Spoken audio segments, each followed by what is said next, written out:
Obviously, the players have been asked about what's going to happen at the end of the season. And Virgil, when he was asked, he was asked if he saw himself being part of the new era. He said, "That's a big question. I don't know."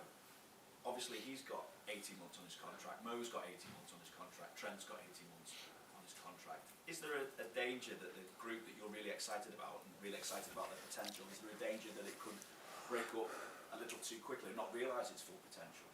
No. No, I don't think so. But it's completely normal, and that was always clear. When we spoke about, I said what I had to say, and then it was always clear that the outside world will not give you a second to process it, to think about it. It's just the next thing is, what are you doing? So a week ago, or whenever nobody knew about my decision, it was he had 18 months on a contract, 18 months, nobody asked. So give us a break, give the boys an and of course it's about, and if I'm here, we need to create a perspective and all these kind of things and what's happening next and stuff like this. That's completely normal. Nobody has to worry. And by the way, that's why I say that this team, that the majority of everything is exactly like it is. But if you want to find somebody who is not safe now, has a contract in 25, you will find it. So that's what I knew that it will happen, because you can't wait with these kind of questions. Virgil didn't go out and say, by the way, what I want to say.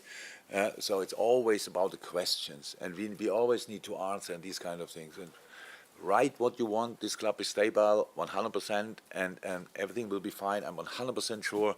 And the rest, we have to get through this. We have to get through your questions. We have to give some answers, and that's how it is. If our people, I would recommend to stay calm in this department, massively.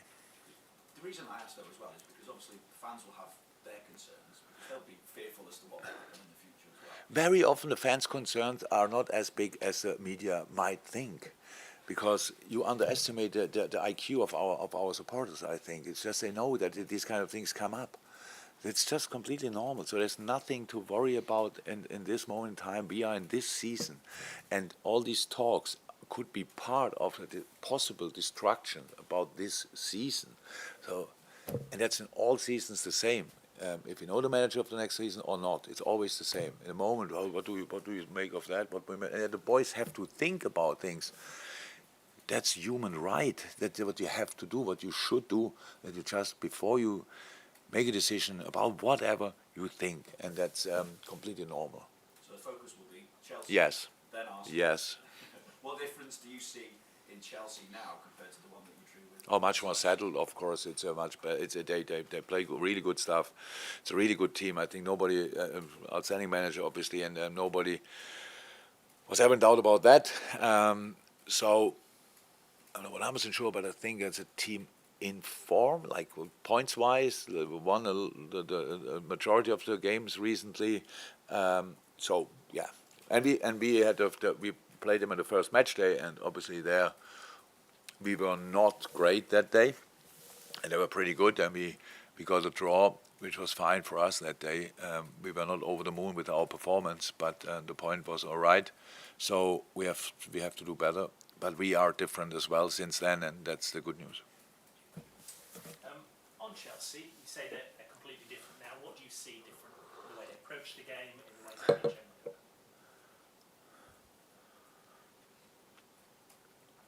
Yeah, the way obviously Chelsea had not only an incredible amount of players, what everybody knows, but they had an incredible amount of injuries as well. The players were not available for them and stuff like this, which makes life really uncomfortable for each team and for each manager.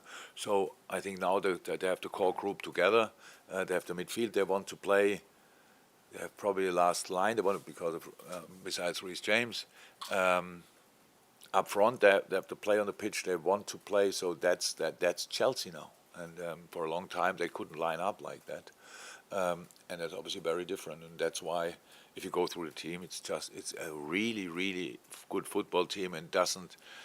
You cannot see that in the table yet, but last few weeks they made big steps in the table as well. So it's not important where you stand at the moment in the table; it's where you go from there. And I expect them to make big steps, but actually I want them to start after our game. And in terms of team use for Liverpool, any changes coming into this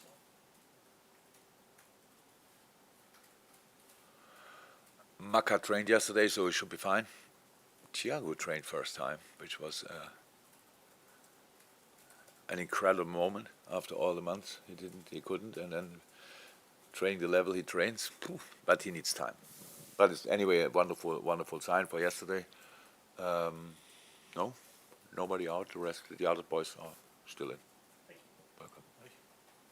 Jurgen, excellent performances at the weekend from your younger players, Conor Bradley, James O'Connell on his debut.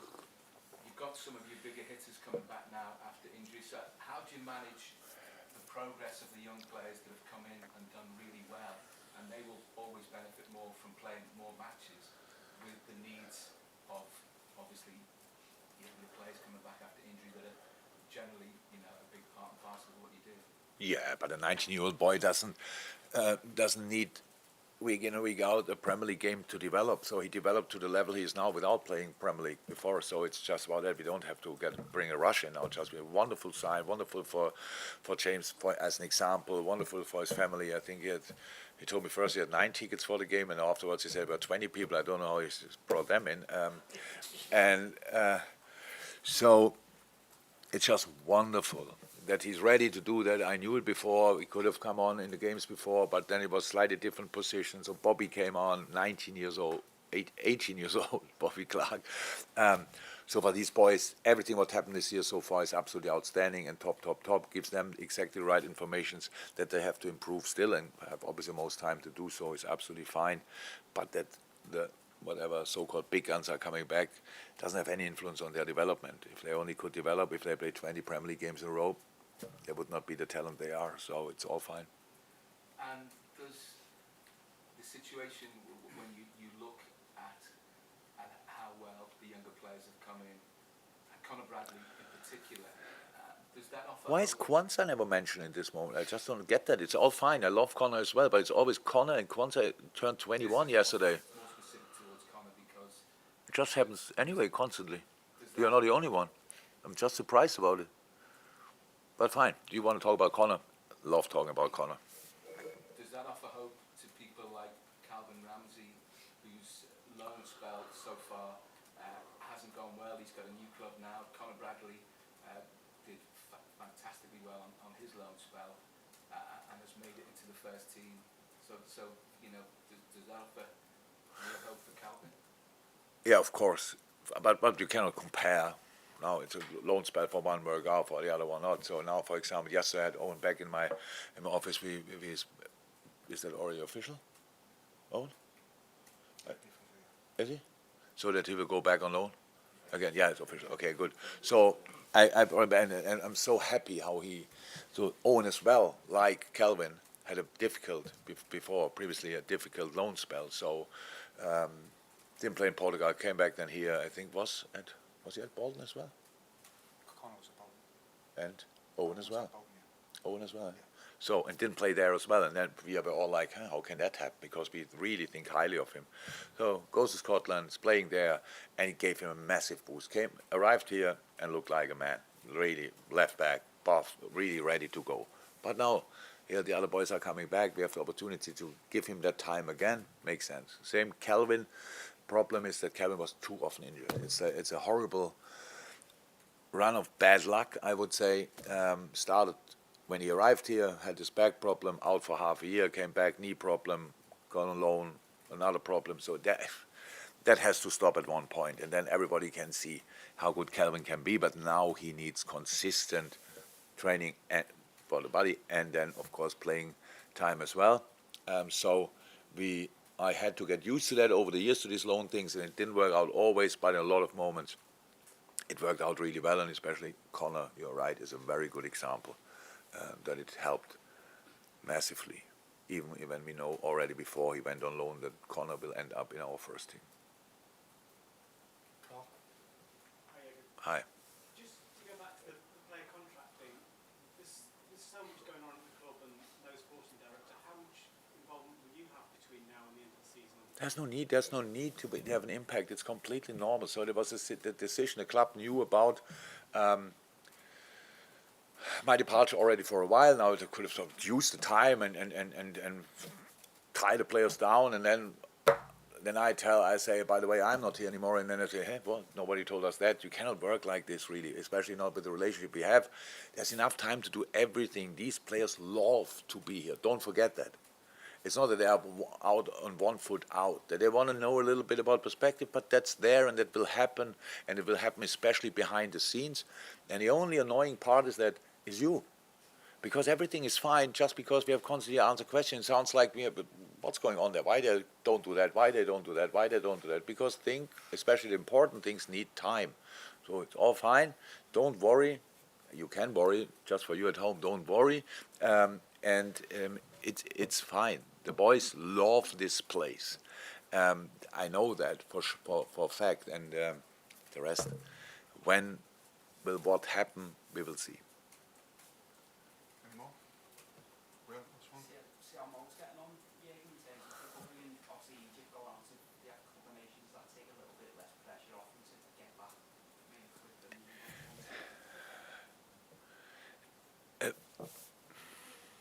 It's another one of these stories. So there was no pressure in it besides the fact that you want to get fit as quick as possible anyway. So, but we cannot rush it. If we could rush a healing process, believe me, Thiago wouldn't have been out for 10 months, and all the other guys, they would have been much better. It's not possible. You just do what you can do, and while you're doing that, we from the outside, we have to wait until they're ready. Most not ready for this game, not ready for the next game. And then not. So he's injured. I'm not sure if that was a misunderstanding in the beginning. He's injured, and the muscle injury takes time, and it could have been much worse, but it's not. He's not available in the moment. He's just doing his rehab. Thank you, everyone. Thank you. Yep.